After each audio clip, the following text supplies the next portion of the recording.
জবা ফুলটা দেখি, মালাটা।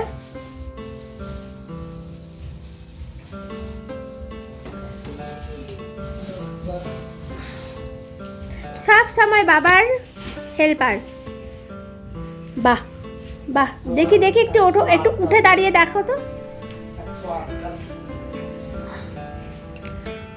বাহ, অনেক বড়। হ্যাঁ হ্যাঁ, অনেক বড়, অনেক বড়। তাহলে ঠাকুরটাও নিশ্চয়ই অনেক বড়।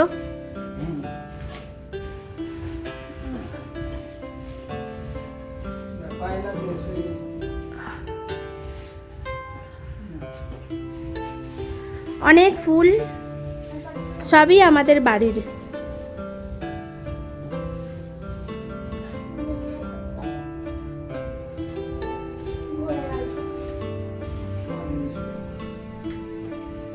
এই যে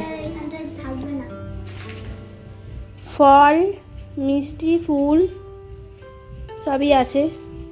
সকাল 10টার সময় পুজোতে বসবে, তাই ভাবছিলাম এইগুলো যদি একটু তাড়াতাড়ি পৌঁছে দেওয়া যায়। আমার জেঠি শাশুড়ি, তার মেয়ের বাড়িতে আজকে কালী পুজো, তাই এগুলো সব নিজে হাতেই নিয়ে এসেছে চন্দন। এই জবা ফুলের মালাটিতে 108খানা জবা ফুল আছে, ওই রকমই নাকি দিতে হয়, তাই সেই উদ্দেশ্যে এই রকম আমাদের নেওয়া হয়েছে। বেশ ভালো জানেন। আর এই যে নীলকণ্ঠ, সাদা ফুল, এগুলো তো আপনারা সবসময়ই আমার বাড়িতে দেখেন, তবে গাঁদাগুলো আবার কিনে নিয়ে এসেছি। ভারী ইচ্ছে ছিল সকালবেলাটাতেই মায়ের দর্শন করার, তবে ওই যে নানা রকম কাজ, সংসারের জটিলতা, সব কিছু মিলেমিশে এখন আর হবে না। ভাবছি দুপুরবেলাতেই আবার যাব। চন্দন এখন ফাঁকা আছে বলে আমি টুক করে একবার জিজ্ঞেস করে নিলাম যে একটিবার যেতে পারবে কিনা। তো ও সম্মতি দেওয়াতে আমি বললাম বেশ, তাহলে দুজনে মিলেই চলে যাও।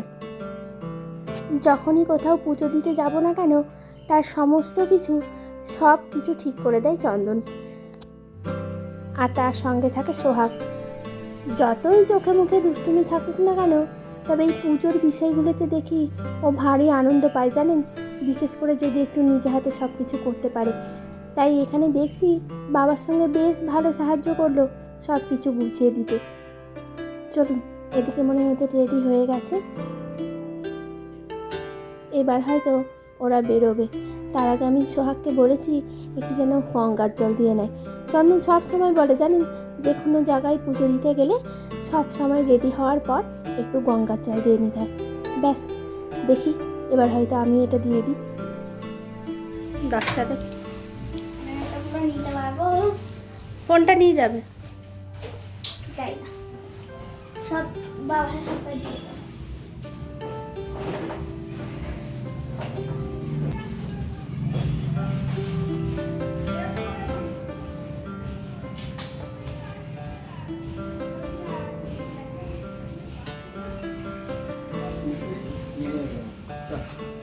চলো চলো চলো, আরে দিদা জুতোটা মুন্নসা যাও যাও যাও যাও, হাত ধুয়ে নেবে। ঠিক আছে, এটা ধরবই না, আমি এইভাবে তুলে দেবো।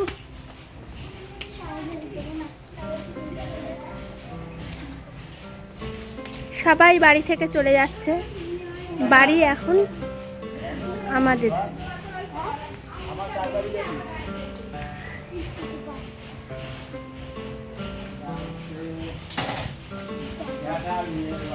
বলেছে পিসিমণির বাড়ি, পিসিমণির বাড়ি।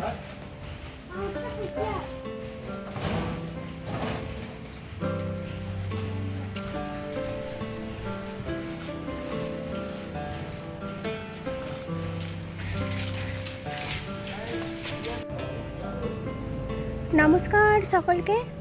দুপুর এখন 2টো বাজে, তা আজকে একটু নিমন্ত্রণ আছে জানেন, চলুন তবে যাব। আজকে এত গরম পড়েছে, সোহাগের দিকে রেডি হয়ে নিয়েছে।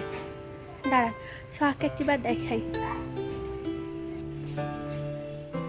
ভেবেছিলাম অনেকটা সময় আগে যাব, তবু ওই নানা কাজ, নানা রকম সংসারের জটিলতার মধ্যে দিয়ে কখন যে সময় চলে যায় কিছুই টের পাওয়া যায় না।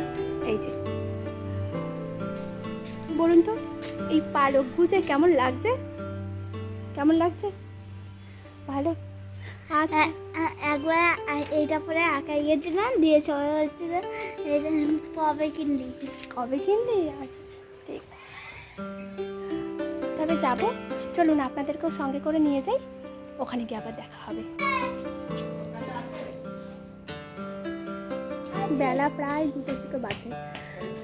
এই যে রুমাল খোঁজার পালা চলছে জানেন, এই যে এত গরম, যে এত গরম, এটা ছাড়া মনে হয় আর চলে না। এটা আমি দেবো না,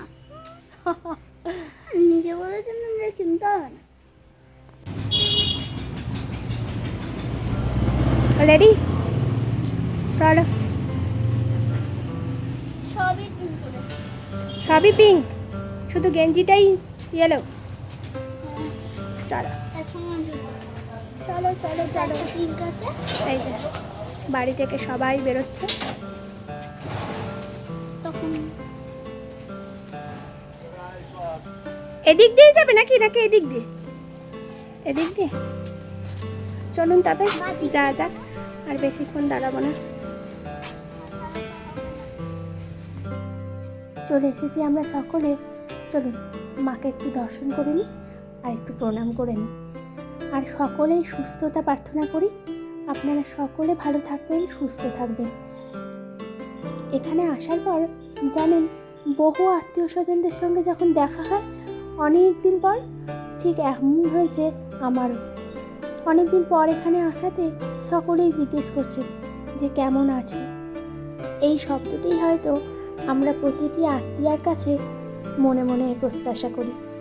চলুন, এই সামনে দেখতে পাচ্ছেন ছোট্ট একটি আম গাছ, আর তাতে 2-4টি পাতা, বেশ ভারী মিষ্টি লাগছেও। তবে এটা আর্টিফিশিয়াল না, সত্যিকারেরই। এই প্যান্ডেলটি যখন হয়েছে তখন তার একটু একটু ছোট ছোট ডালপালাগুলোকে একটু ছাটিয়ে দিয়েছে। মাকে লাগছেও অসম্ভব সুন্দর। ওই যে জবা ফুলের মালাটি দেখতে পেয়েছেন, মাকে ভারী মিষ্টি লাগছে। তবে জানেন, এখানে যেই ঢাকি ভাইটি ঢাক বাজাচ্ছে, ঢাকের সেই শব্দটি শুনে নিজেকে আর কিছুতেই ধরে রাখতে পারছি না। কখন যেন মনে মনে একটুখানি উকি দিচ্ছে, মা মনে হয় আর কিছুদিন পরেই আমাদের ঘরে আসবে।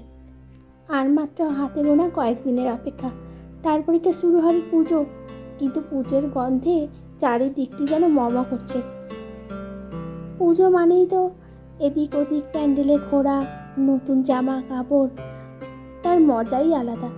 চলুন, পুজো এখন হয়ে গেছে, যজ্ঞও প্রায় শেষ। এই যে চলছে এখন চরণামৃত নেওয়া।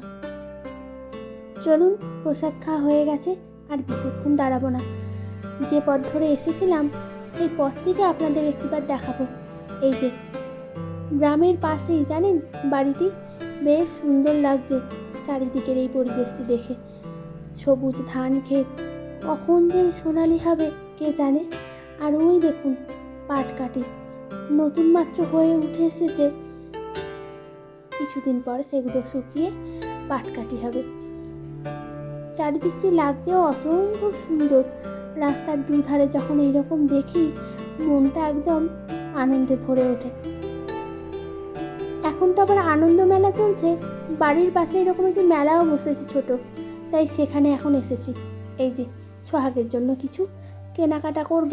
তবে জানেন তো, ভাবছি 2টি খেলনা নেব। কি নেওয়া যায় বলুন তো?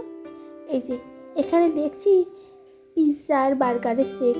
তবে জানেন তো, ভারী মজা লাগে, ভাবলেই মনে হচ্ছে রাসমেলা যেন আর কিছুদিনের অপেক্ষা করলেই চলে আসবে। ব্যাস, আর কি, চলুন তবে বাড়ির দিকে ফেরা যাক, আর বেশিক্ষণ দাঁড়াবো না। আজ এখানেই শেষ করলাম, আবার দেখা হবে নতুন একটি ভিডিওতে। ততক্ষণ ভালো থাকবেন, সুস্থ থাকবেন, আর সকলকে ভালো রাখবেন। আর অবশ্যই কমেন্ট করে জানাবেন ব্লগগুলি আপনাদের কেমন লাগছে। ভালো লাগলে একটি লাইক করবেন। তবে কি কেনাকাটা হলো সেটা আপনাদেরকে একটু বাড়িতে গিয়ে দেখাবো। ভাবছি ওই যে ছোট ছোট যে গাড়িগুলো, সেগুলোকেই নেব। এর আগে একটা স্কুটি দেওয়া মেয়েকে দেখলাম, কিন্তু সেটা ভারী পছন্দ হলো না। ব্যাস, এদিকের কেনাকাটা শেষ হলেই বাড়ির দিকে যাব। তবে গুরুম গুরুম শব্দ চলছে জানেন, কখন যে বৃষ্টি মাথার মধ্যে ঝেঁপে নেমে আসবে তা কে জানে। তবে ভাবছি এবার একটি বৃষ্টিকে চিঠি লিখবো যে যখন তখন তুমি এসো না, একটু আভাস দিয়ে এসো। এই পুতুলটাকে দেখুন, ছোটোবেলায় জানেন এই পুতুল খেলার শখ ছিল ভীষণ। যখনই মেলায় যেতাম এই একটি দুটি যে নিতে হবে এটা যেন মাথায় রেখেই যেতাম। সেমনি হয়েছে সোহাগ। কিন্তু জানেন সোহাগ অতটাও দুষ্টুমি করে না, আমাদের মতো নয়। ও সব সময় বাধ্য মেয়ে এবং বাবার সব কথা সে শুনে চলে।